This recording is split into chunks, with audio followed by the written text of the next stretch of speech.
Cada segundo es una batalla.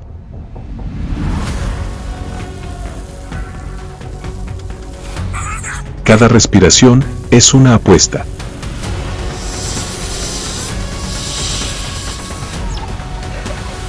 Aquí no hay buenos ni malos.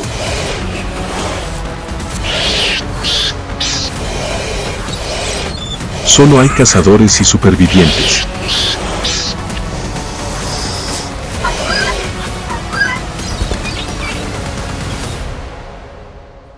El reino de las serpientes. La guerra de supervivencia de asesinos de sangre fría y misteriosos. Cuando el mundo parece en silencio, bajo la densa vegetación que bloquea el sol, en el árido desierto donde solo quedan vestigios de viento, o en las vastas praderas sumidas en el silencio, otro mundo comienza a despertar.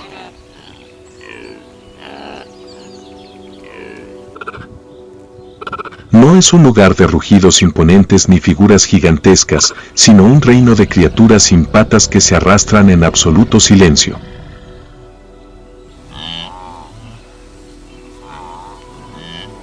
Largas sombras sinuosas, a veces solo un borrón, a veces como un sueño vívido.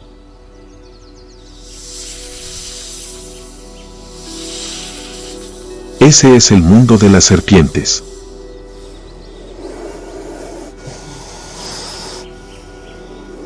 Con más de 3000 especies, cada una es una maestra de la supervivencia con armas únicas, velocidad, camuflaje, veneno letal o paciencia infinita.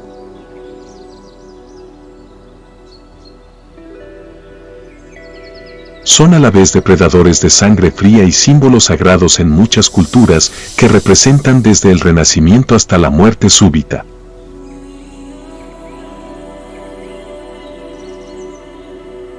En el silencio de los bosques secos del sur de África, una sombra negra se desliza velozmente sobre la hierba.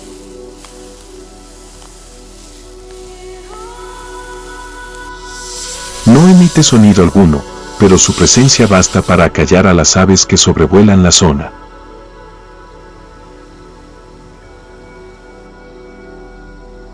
Se trata de la mamba negra, la serpiente más rápida del mundo, capaz de alcanzar velocidades superiores a los 20 kilómetros por hora.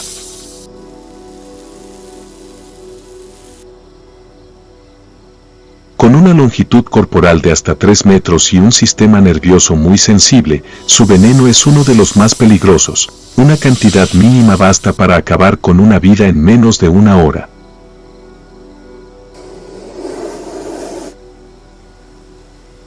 Pero hoy, en este escenario de supervivencia, no es la única protagonista.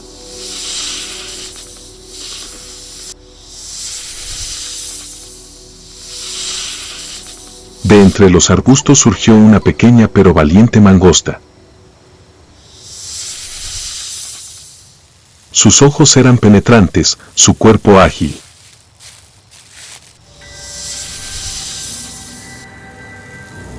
Gracias a una estructura biológica especial, era una de las pocas criaturas capaces de resistir la neurotoxina de las serpientes.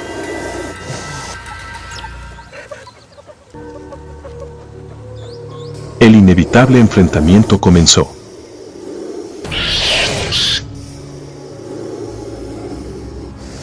La mamba alzó la cabeza, sacando la lengua continuamente a modo de advertencia.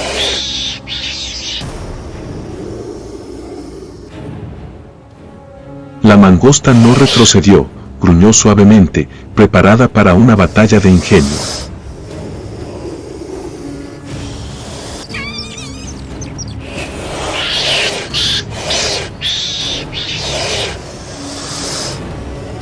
Al final, la criatura que una vez aterrorizó la selva africana yacía inmóvil bajo las garras de su enemigo más pequeño.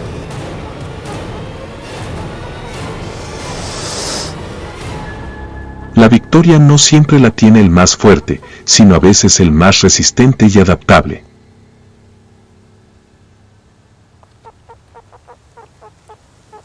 Pero la vida en el mundo salvaje no se reduce solo a enfrentamientos a vida o muerte.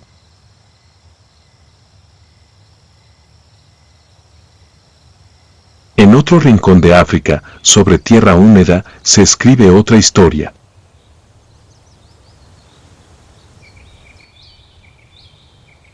Una criatura enorme, con una fuerza oculta en cada músculo, se retuerce entre hojas podridas y rocas.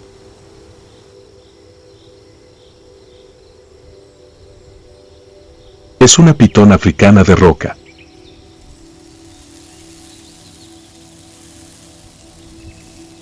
Su fuerza no proviene del veneno, sino de músculos robustos y una paciencia extraordinaria.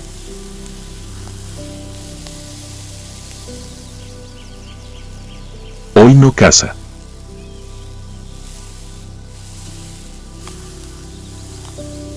Emprende el viaje más silencioso pero sagrado, el de la maternidad.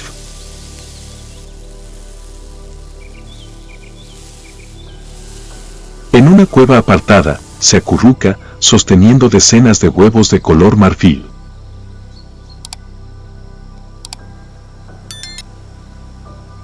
A diferencia de muchos otros reptiles, la pitón madre permanecerá allí, usando su propio cuerpo para cuidar y proteger a las crías durante más de 2 meses.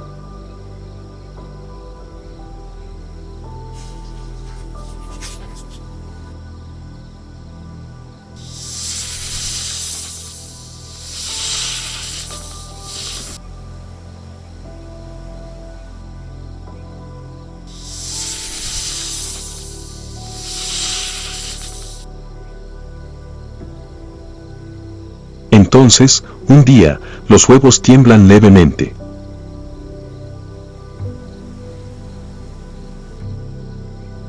Cada pitón bebé rompe el cascarón, inhalando su primer aliento de vida.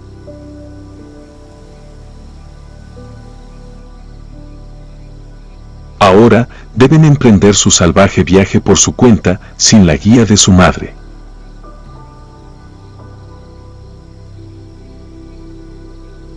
Cuando sus crías están a salvo en la oscuridad del bosque, la pitón madre abandona el nido, exhausta pero habiendo cumplido su misión.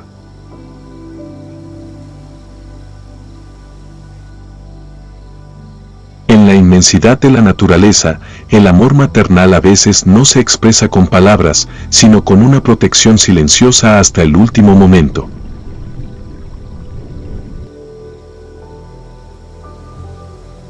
El amor maternal puede manifestarse en una protección silenciosa, pero para otras criaturas pequeñas, el inicio de la vida es un desafío cruel desde el primer aliento.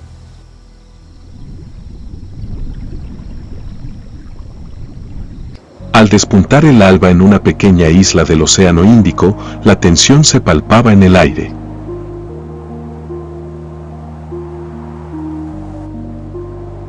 Bajo la arena húmeda, diminutas criaturas aguardaban su momento crucial.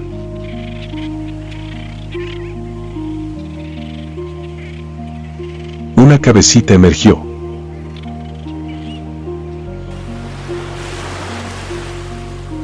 Una tortuga bebé.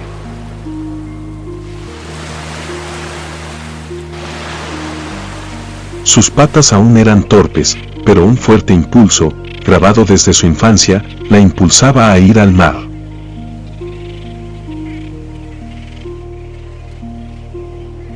No tenía padres, ni hogar, solo a sí misma y el camino que se extendía ante ella.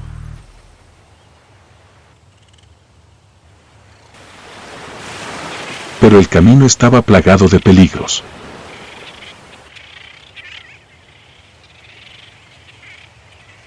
En la arena, entre las rocas y las raíces de los árboles, acechaban los depredadores.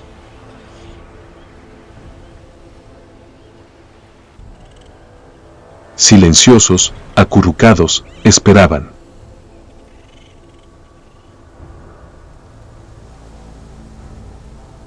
En cuanto la tortuga bebé comenzó a moverse, actuaron.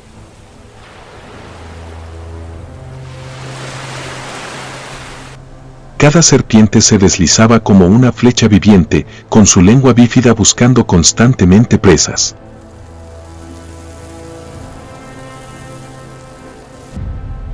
Algunas tortugas bebés no tuvieron tanta suerte.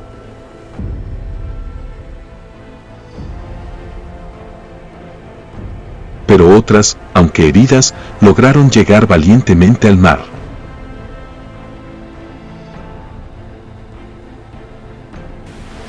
Una ola las arrastró, llevándose consigo la esperanza de una nueva vida.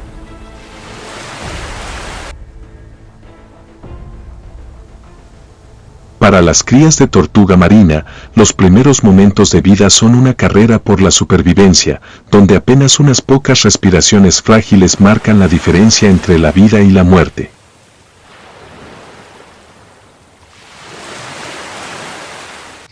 Desde las soleadas y ventosas playas, viajemos a las densas selvas tropicales del sudeste asiático.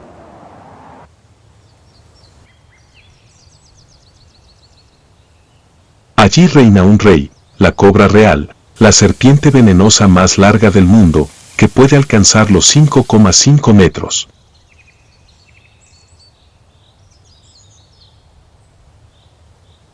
Su majestuosa presencia y su imponente cabeza la consagran como la reina de las serpientes, no solo por su tamaño, sino también por su peculiar dieta, cazar y devorar otras serpientes.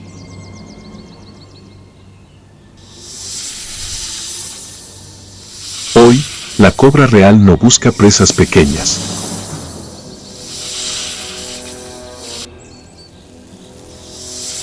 Sigue el rastro de otra serpiente, posiblemente de su misma especie.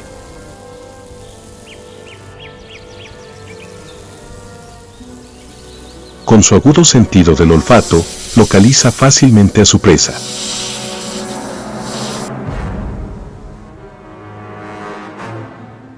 No emite ningún sonido, solo percibe los pasos de la cobra real.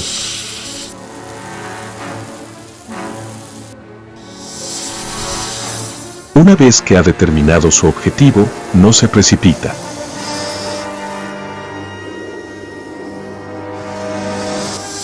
Espera pacientemente y, de repente, ataca como un rayo, asestando una mordida precisa.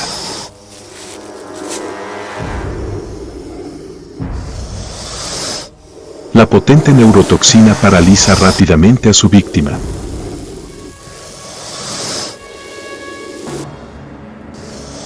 Una vez que la presa está completamente inmovilizada, la cobra real comienza a devorarla, como si absorbiera la fuerza de su enemigo derrotado.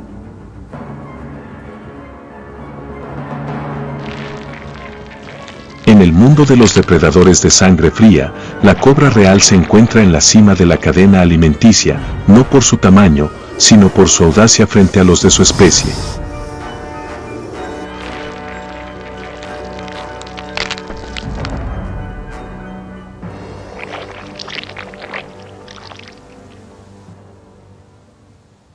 Cuando llega la temporada de lluvias, trayendo consigo humedad y nueva vida, otro instinto surge en las venas de la cobra real, el instinto de perpetuar la especie.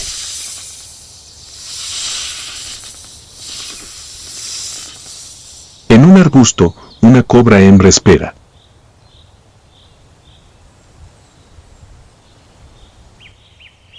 Su presencia ha atraído a dos machos.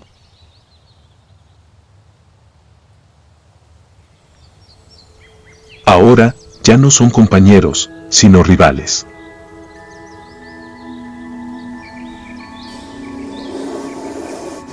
La batalla no comienza con veneno, sino con una danza de poder.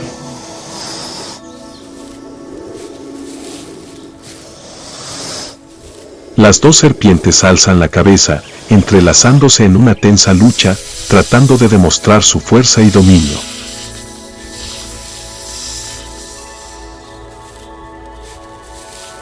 El vencedor tendrá el derecho a aparearse.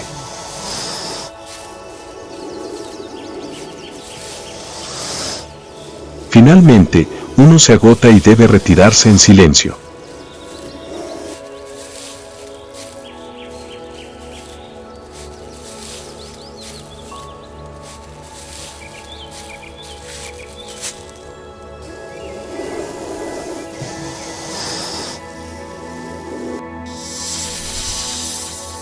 El vencedor se acerca suavemente a la hembra, iniciando una silenciosa danza de amor.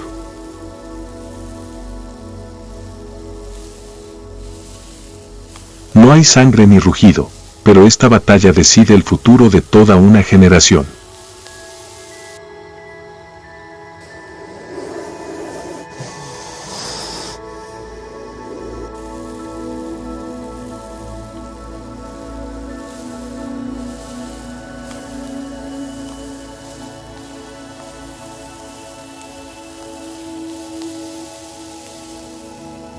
Cuando la danza del poder termina y el bosque se calma, la cobra real hembra encuentra un lugar tranquilo para comenzar su misión maternal.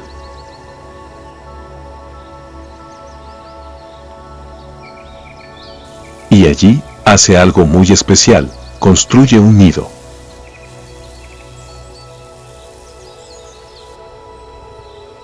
Este comportamiento, poco común, revela un profundo instinto maternal.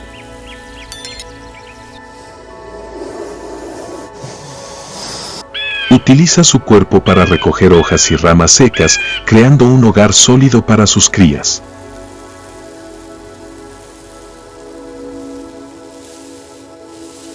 Tras poner los huevos, no se marcha.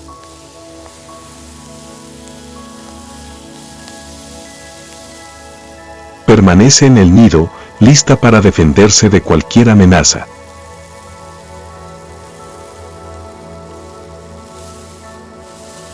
Durante casi 3 meses, no come ni bebe, dedicando toda su energía a proteger a sus pequeños.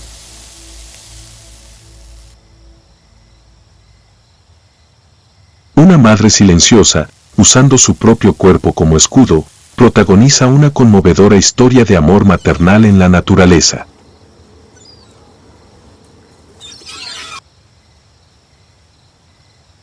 Si la cobra real es la personificación del poder y la maternidad, en las selvas de África Central acecha una maestra de la paciencia y el camuflaje.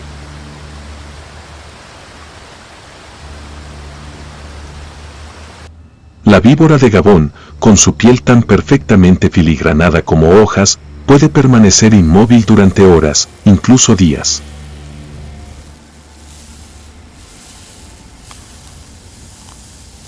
Todo parece contener la respiración, a la espera.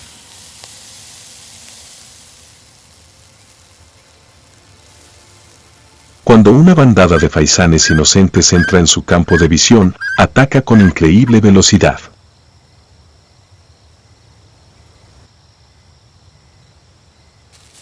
Los colmillos más largos del mundo de las serpientes se clavan profundamente en su presa, inyectándole una potente dosis de veneno.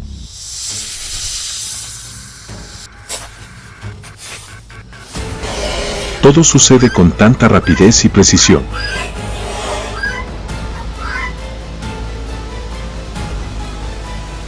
Es el arte de la caza al acecho.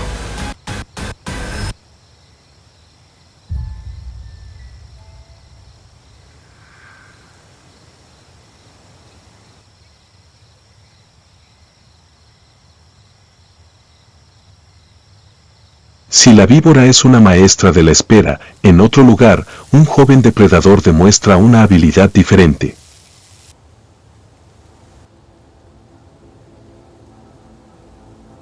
Una joven mamba negra, aunque pequeña, nace con un veneno letal e instintos de caza preprogramados.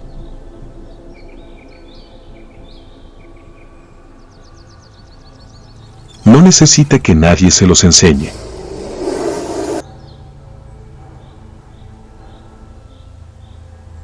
Se desliza sigilosamente por un árbol, acercándose a un nido de polluelos.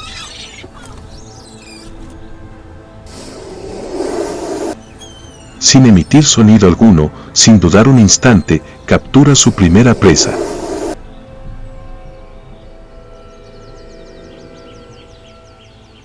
Es el instinto de supervivencia más puro.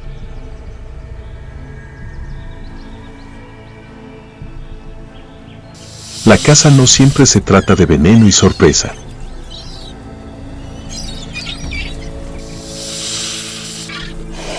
A veces, es una batalla de voluntades.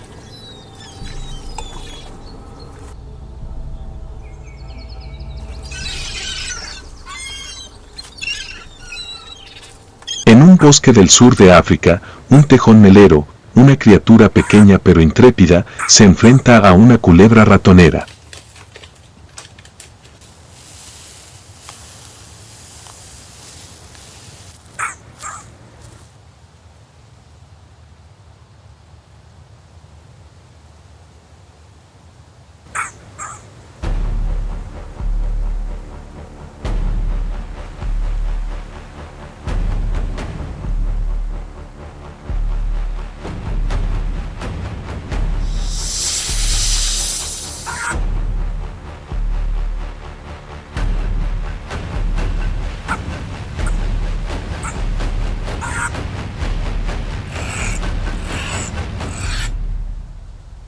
Aunque no tiene veneno, la culebra ratonera lucha ferozmente, mordiendo a su enemiga.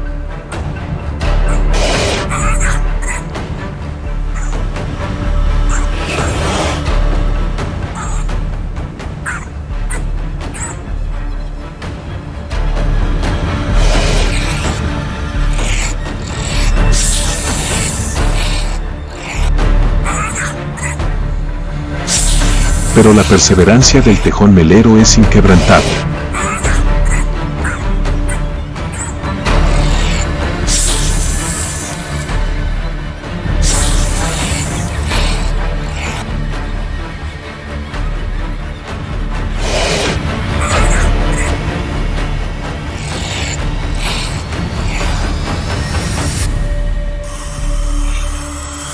Tras la lucha, el vencedor consigue su presa y el vencido se convierte en una lección de valentía en la naturaleza.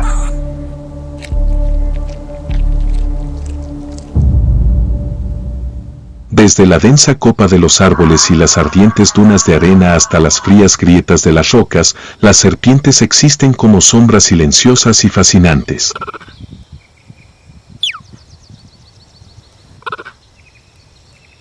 Son maestras de la supervivencia, madres devotas, guerreras orgullosas.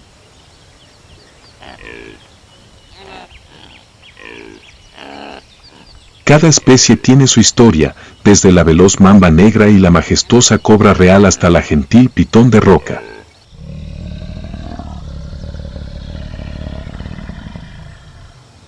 Juntas, crean un mundo donde el instinto y la evolución se ponen a prueba constantemente.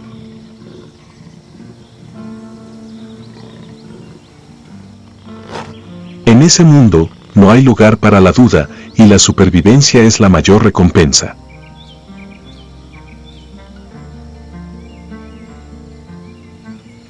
Y al admirar su travesía, no solo vemos el miedo, sino que también sentimos la intensa belleza y la extraordinaria vitalidad de la naturaleza.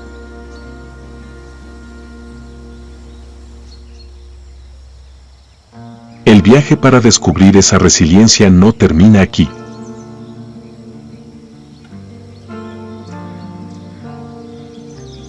Si tú también compartes la pasión por las mágicas historias del mundo natural, haz clic en el botón de suscribirse y activa las notificaciones para continuar la aventura con nosotros en tierras salvajes.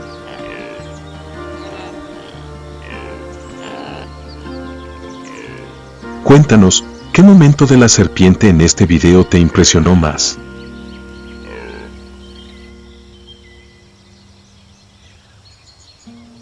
Cada uno de tus comentarios es una valiosa fuente de inspiración.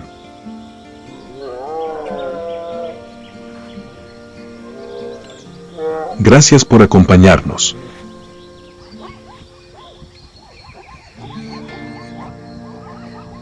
Nos vemos en los próximos videos.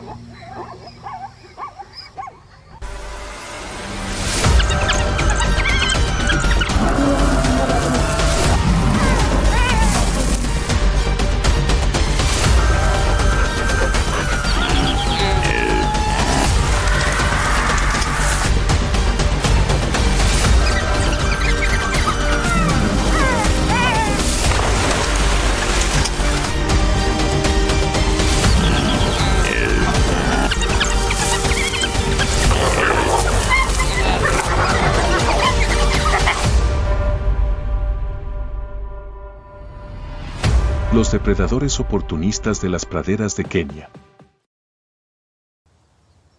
As the sun begins to sink below the western horizon, the Masai Mara grasslands take on a different hue.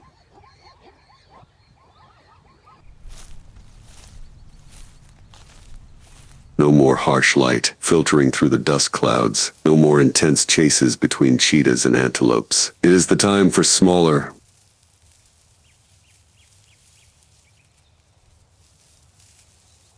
more subtle predators, those that rely not on strength, but on agility and intelligence.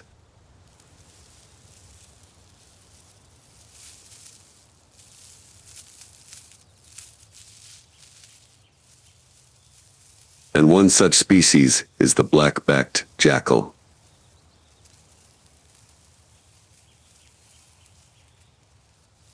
The black-backed jackal is a carnivore in the family Canidae, widely distributed across eastern and southern Africa.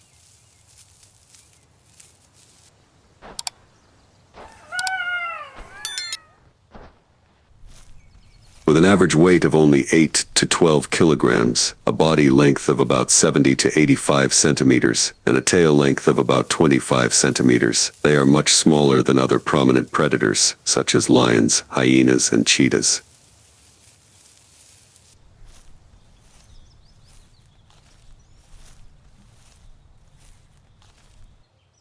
But that small size is an advantage. They can hide easily, move quickly, and survive in arid places where the strong have nothing left to hunt.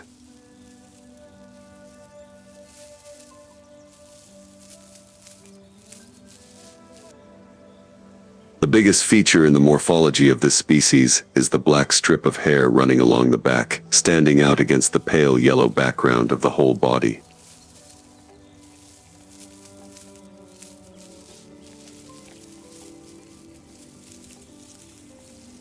Not only a biological aesthetic factor, this color can help them blend into the environment of scrub forests and dry grasslands, acting as an effective camouflage.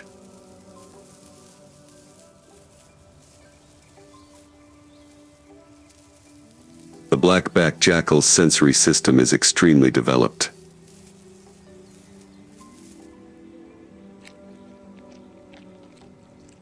Large ears help to pick up high-frequency sound waves from insects or small animals hiding under thick grass.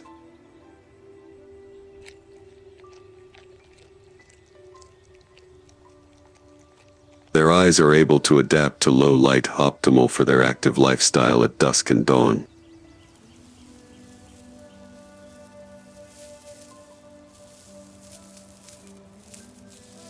And their sense of smell, like all members of the canid family, plays a major role in locating prey, recognizing other members of the species, and marking territory.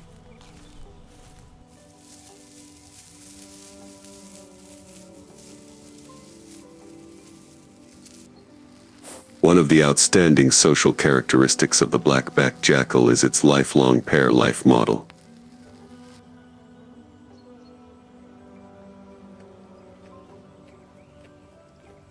Unlike many carnivores that live alone or in large packs, male and female jackals choose a mate and then bond together for a long time to build a territory, raise young, and defend against outside threats.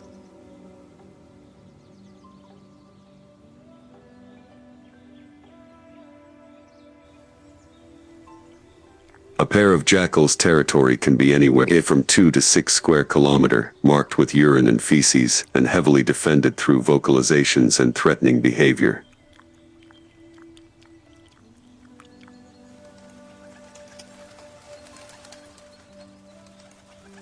If necessary, they will fight, although rarely, to maintain their territory.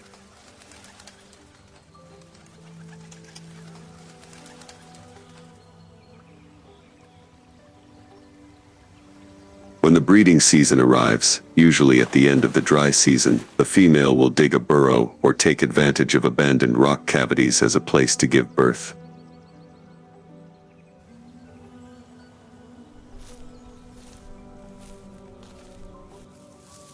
A litter of 3 to 6 pups averages 9 to 10 days, and they start eating solid prey after about 3 to 4 weeks.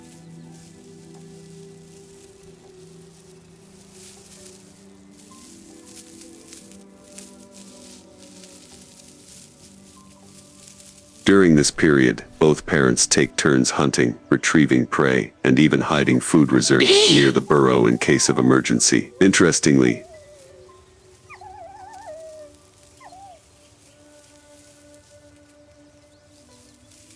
the young from the previous litter do not leave immediately, but stay behind to help care for the younger ones.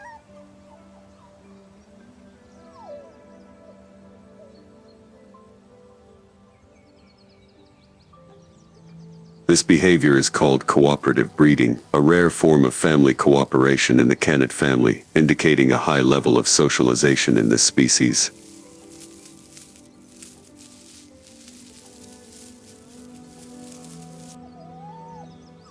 The black-backed jackal is not a specialized predator.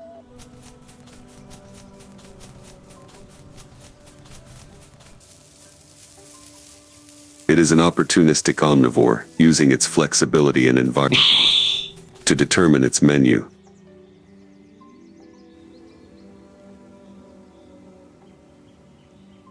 During the dry season, it mainly eats mice, bush rabbits, ground birds, insects, reptiles, and even fallen fruit and carrion.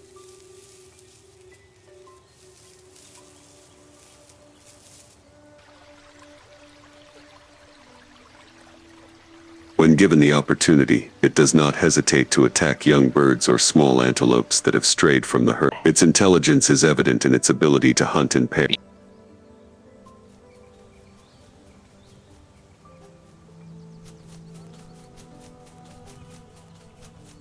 In large hunts, such as taking a young gazelle, one animal will act as a warning and chase, forcing the prey to run in a calculated direction, where the other is lying in wait.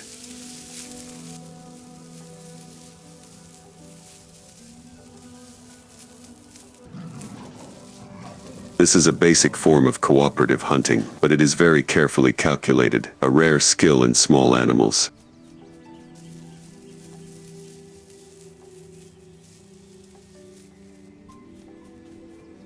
They also regularly keep an eye out for larger predators, especially cheetahs and hyenas.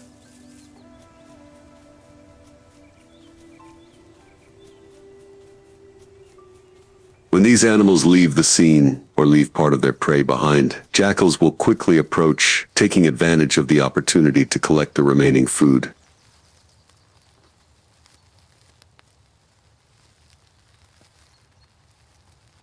In some cases, they will even threaten or feign attack to distract them, take their share, and then retreat before they are retaliated.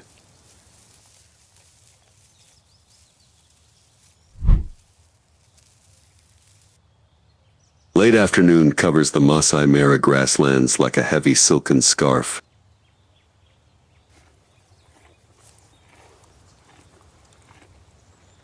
The sunlight dyes the dust clouds a golden yellow, reflecting the grass with a fiery orange.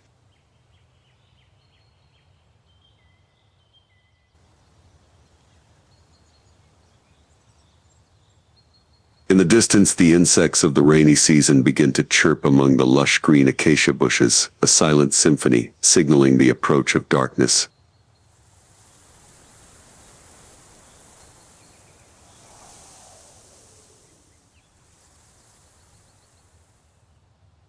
On a high mound, hidden in the arid valley, is a family of 3 leopard cubs, now nearly grown.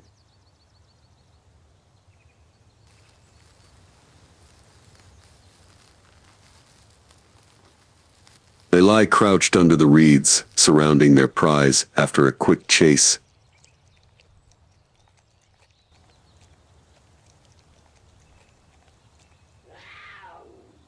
A young gazelle, the hunt was successful thanks to the strategy of dividing the pack and their own speed.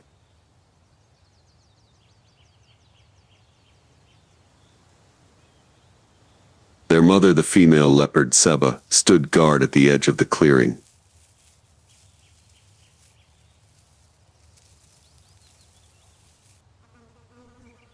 Her sharp eyes never left the shifting shadows under the trees.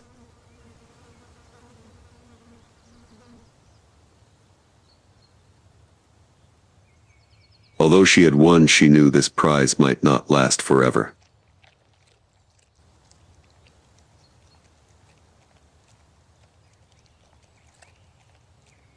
From the east, four slender silhouettes moved quickly across the edge of the grass.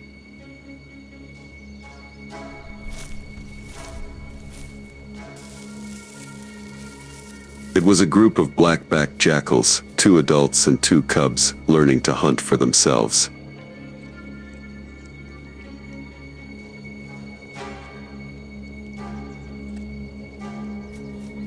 Not a sound, not a bark, just a flash of light and a movement as soft as the wind between the rocks.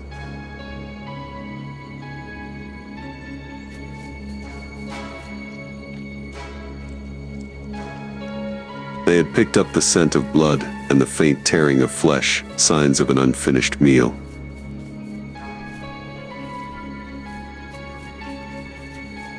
For a family of black-backed jackals, such an opportunity was too great to pass up.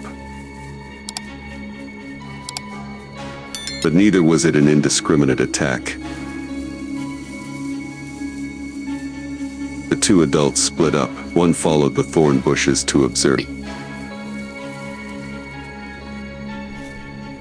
The other followed closely from the opposite direction, taking advantage of the twilight that blurred the movements in the grass.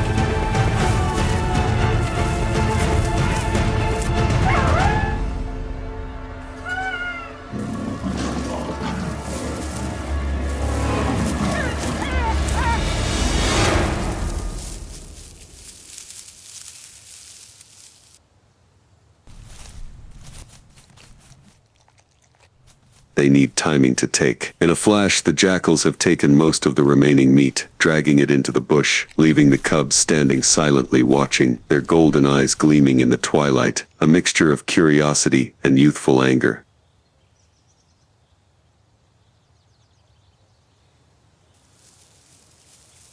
For the black-backed jackal, victory is not about strength or direct attacks.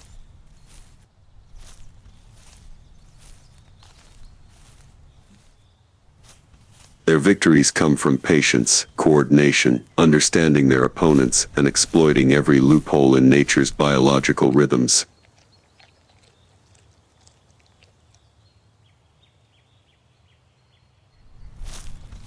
They know when to hide, when to reveal themselves. They know when an attack is necessary, and when a retreat will protect the family.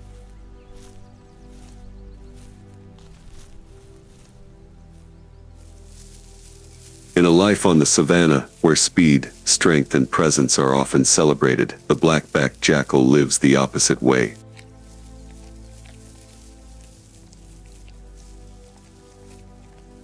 Silent, but effective. Wise, but not timid.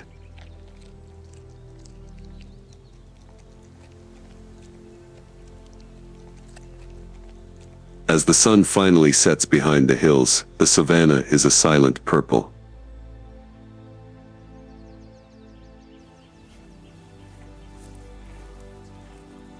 In the distance, the herd of wildebeests began to move towards the water.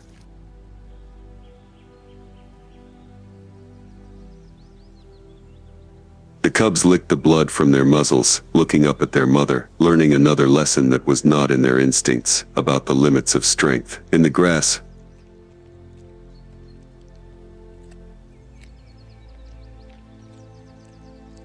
four jackals were sharing the meat, without fighting, without arguing.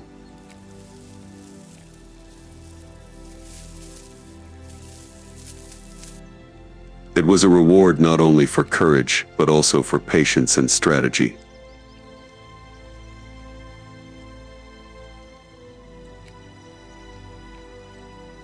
In a world where survival is not reserved for the big ones, there are victories that do not require roars, but come from silent footsteps in the grass.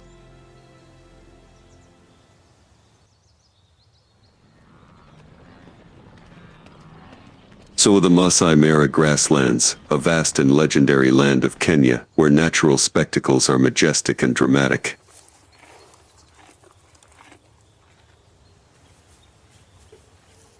Every year, millions of wildebeest make the Great Migration, crossing the dangerous Mara River in search of new pastures.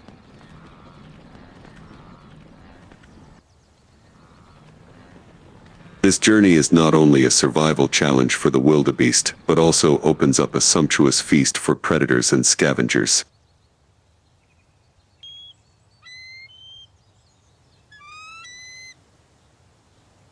Among them, vultures play an indispensable role in maintaining the balance of the ecosystem.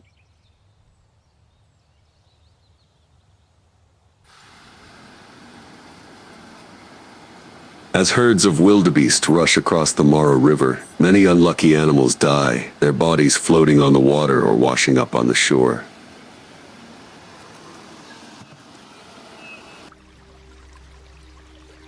These corpses become a rich source of food for scavengers, especially vultures.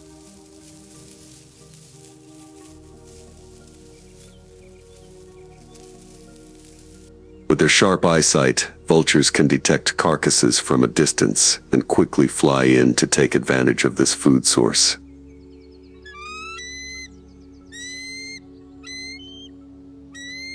They often gather in large flocks around carcasses, creating a typical sight on the African savanna. The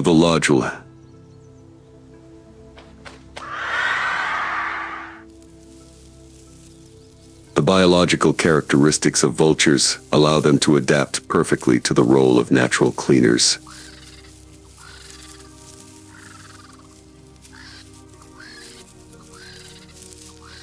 The vulture's stomach is highly acidic, strong enough to kill most disease-causing bacteria such as cholera, anthrax, or rabies, allowing them to consume decomposing meat without health problems. In addition,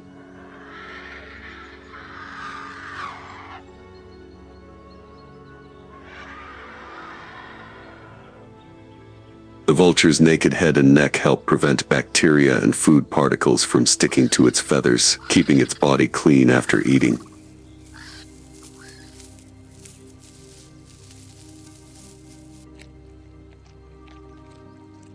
In the crisp golden afternoon sun on the Tasavo Plains, 3 spotted hyenas were still enjoying their unexpected reward, the carcass of an old elephant that had just fallen from old age.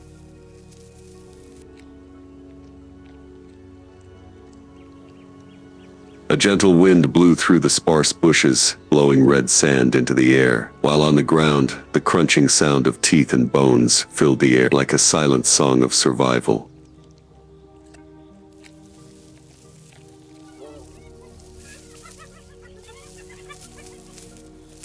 They ate slowly, because here, at this moment, there were no lions, no cheetahs, and no other opponents strong enough to challenge the control of the 3 hyenas.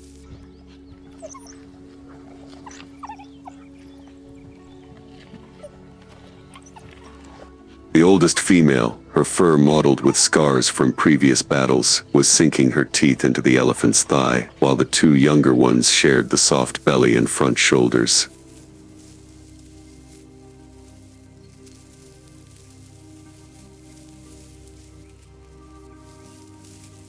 This was one of the rare moments when they could eat in peace, unstalked, unchased.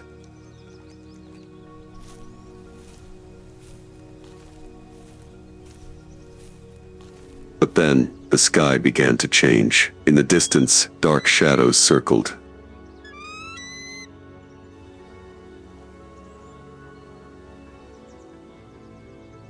First just a few, then dozens. Wings spread wide, a wheezing sound drifted down from the air.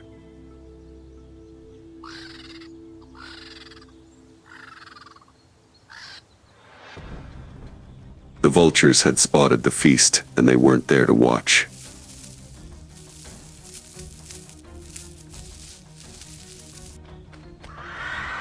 Within minutes, the ground around the elephant carcass was a black, undulating patch of ground dotted with dozens of white-backed vultures, Ruppel's vultures, and even a few large bald vultures.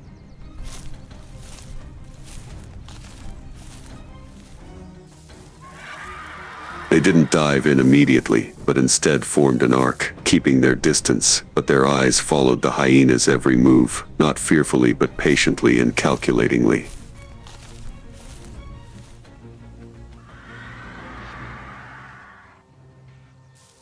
A young hyena spotted them and snarled, darting in pursuit of a group of vultures that had just landed.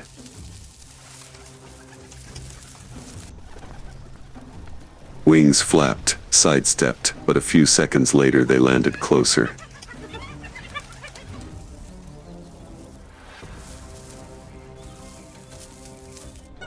The experienced birds knew they just had to wait. Then the moment came.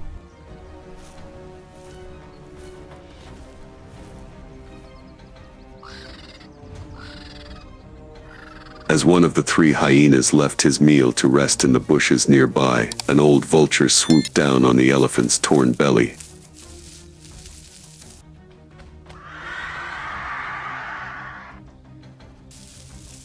It used its curved beak to grab the soft flesh, pull it out, and swallow it whole.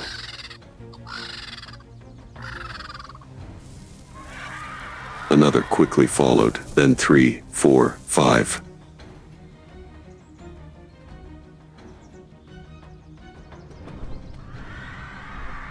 A wave of birds swept across the land, jostling, screaming, flapping their wings in chaos.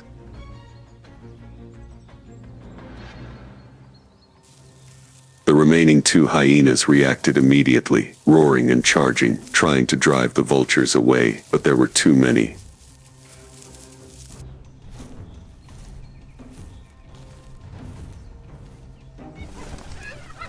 Each was surrounded by vultures from all sides, their wings fanning the sand, their beaks darting like small, determined spears.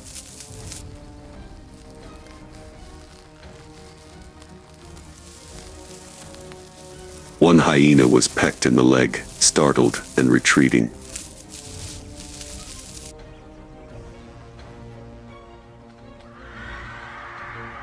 The other spun helplessly in a sea of vultures, fed feathers and shrill cries.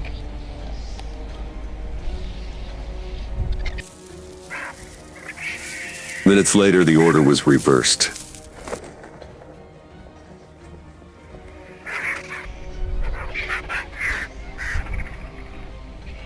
Three hyenas stood panting a few meters away from the elephant carcass, watching helplessly as the vultures snatched at the meat.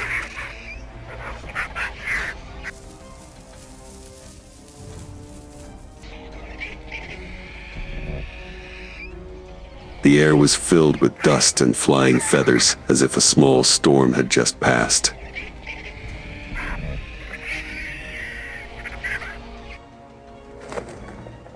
The vultures jostled and fought, their pecking sounds echoing incessantly, and every now and then one would raise its head, its beak red with blood, staring defiantly at the hyenas.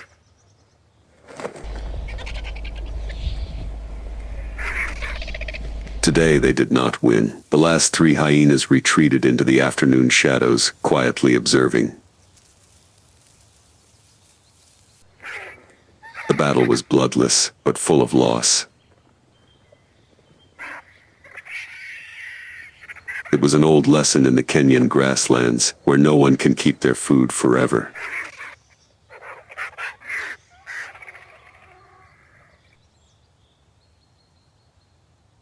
In the blazing sun of the Kenyan grasslands, where not a single tree canopy was enough to block the stifling heat of midday, a pack of African wild dogs began their hunting tactics in broad daylight.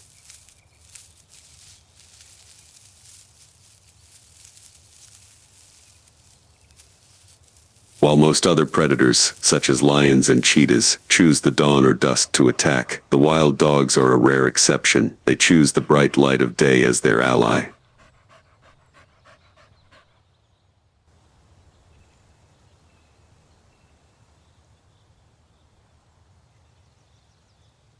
Each individual, with its mottled coat like patches of oil paint, moves silently through the tall grass.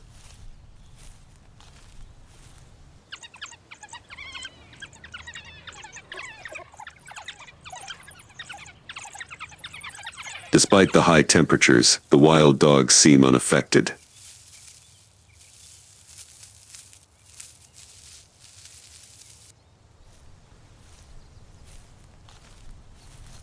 Their superior circulatory system and ability to dissipate heat, thanks to their large ears and efficient heat exchange rate, allow them to remain resilient in conditions where other species retreat to the shade.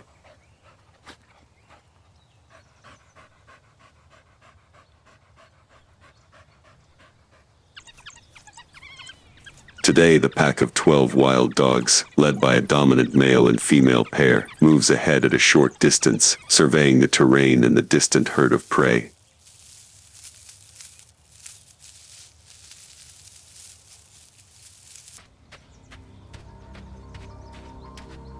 They have spotted their target, a small herd of gazelle resting near a clump of low bushes.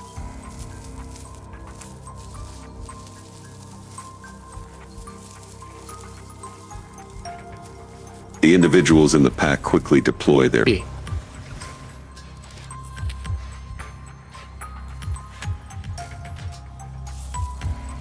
There are no roars, no signs of haste, just soft steps and calculating eyes. The species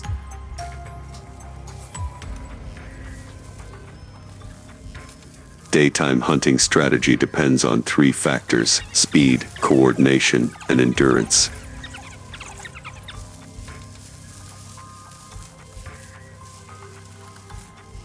Unlike cheetahs, which charge at their prey in a lightning sprint, African wild dogs deploy their forces to close in on their prey, then force them apart.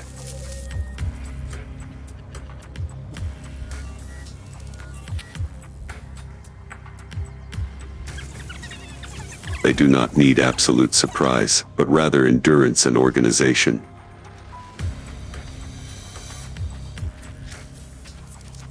The first 3 wild dogs approach from the windward side to avoid detection.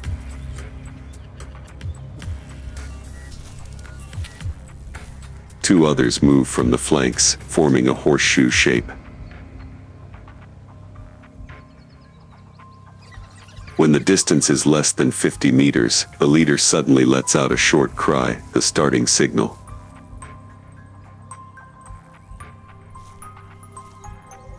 The whole pack charges in unison. The gazelles panic and flee, but as planned, 3 individuals in the pack are separated.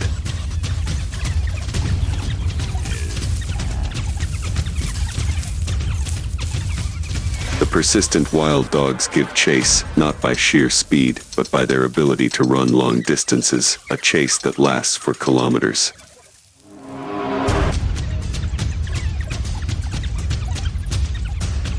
There was no chaos or fighting. The African wild dogs displayed an uncanny discipline.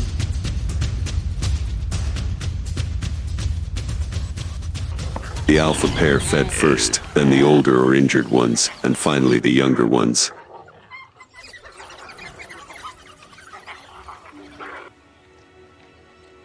They were not mere predators, but rather organized creatures with a clear social order.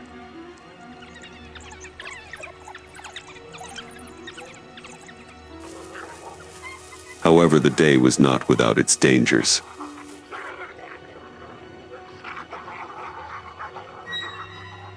A few vultures had begun circling overhead.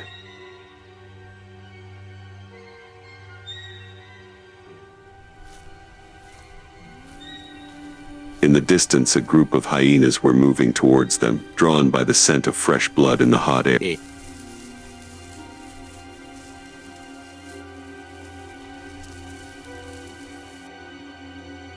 But the African wild dogs were not about to give up their spoils.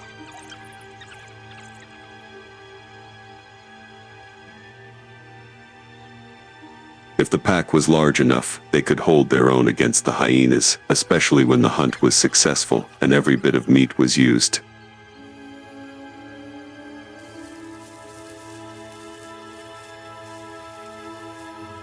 The mealtimes were short. Lunch in the Kenyan grasslands was never safe.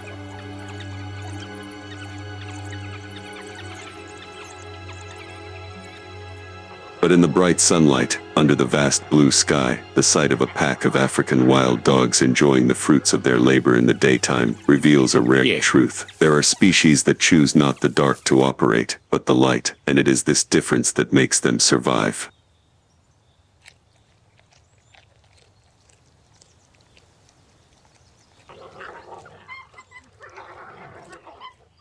This is the day life of one of the most efficient predators on the planet.